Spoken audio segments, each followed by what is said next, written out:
El lanzamiento de jabalina es una de las pruebas de mayor exigencia en el atletismo. Requiere una compleja coordinación intermuscular y precisión temporal. Los mejores lanzadores llegan al punto de lanzamiento a una velocidad de 6 metros por segundo. Tras la llegada al doble apoyo, la jabalina es acelerada a 30 metros por segundo. Es lo que se conoce como la fase final, que apenas dura 100 milisegundos. La velocidad de liberación de la jabalina es el factor más importante, ya que afecta a la distancia del lanzamiento. Por ejemplo, para un lanzamiento de 90 metros, la jabalina requiere una velocidad de liberación de 30 metros por segundo. Un incremento de 1 metro por segundo en la velocidad de liberación significa más o menos 5 metros de incremento en la distancia de vuelo. El ángulo de lanzamiento de la jabalina está determinado por la trayectoria de su centro de gravedad en el momento del lanzamiento. El ángulo óptimo de lanzamiento de la jabalina está en torno a 40 grados, siendo 30 grados un ángulo demasiado pequeño y 50 grados demasiado grande. Sin embargo, para el lanzador, es más fácil soltar la jabalina con una velocidad inicial mayor cuando el ángulo de salida de la jabalina es más pequeño. Por ello, en la práctica, el ángulo óptimo de salida es de 35 grados a 40 grados. El vuelo de la jabalina con diferentes ritmos y velocidades de liberación ha sido comparado utilizando máquinas lanzadoras. Los resultados muestran que, por ejemplo, cuando incrementamos el ángulo del lanzamiento de 33 grados a 36 grados con una velocidad de 28 metros por segundo, la distancia del lanzamiento se incrementa a 2 metros aproximadamente. La desviación entre el ángulo real de lanzamiento y el ángulo ideal se denomina ángulo de ataque.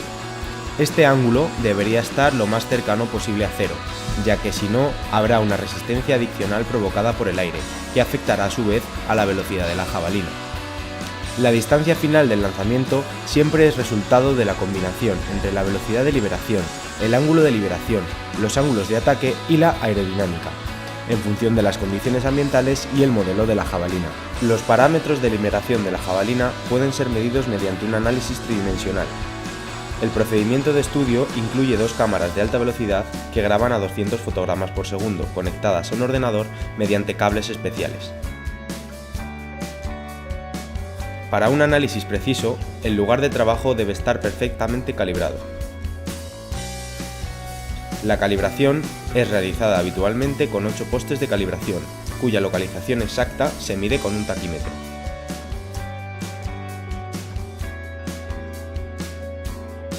Por otro lado, se utilizan marcadores reflectantes en la jabalina para analizar sus movimientos. Estos marcadores se ven mejor utilizando luces extra, colocadas paralelas a los ángulos de captación de las cámaras.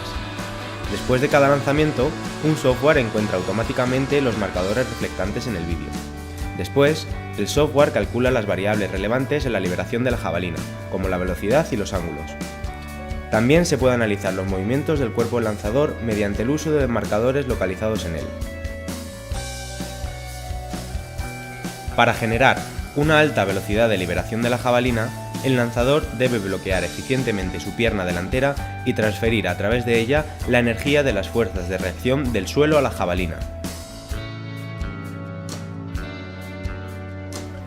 La fuerza horizontal que soporta la pierna de bloqueo de los lanzadores de alto nivel sobrepasa los 5.000 newtons, mientras que la fuerza vertical sobrepasa holgadamente los 7.000 newtons, por lo que la fuerza resultante final es de alrededor de 9.000 newtons, lo que supone que la pierna de bloqueo soporta una carga de más de 900 kilos.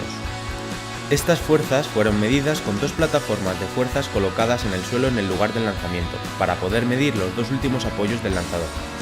Dichas plataformas miden las fuerzas en los tres ejes, con un muestreo de 1000 Hz.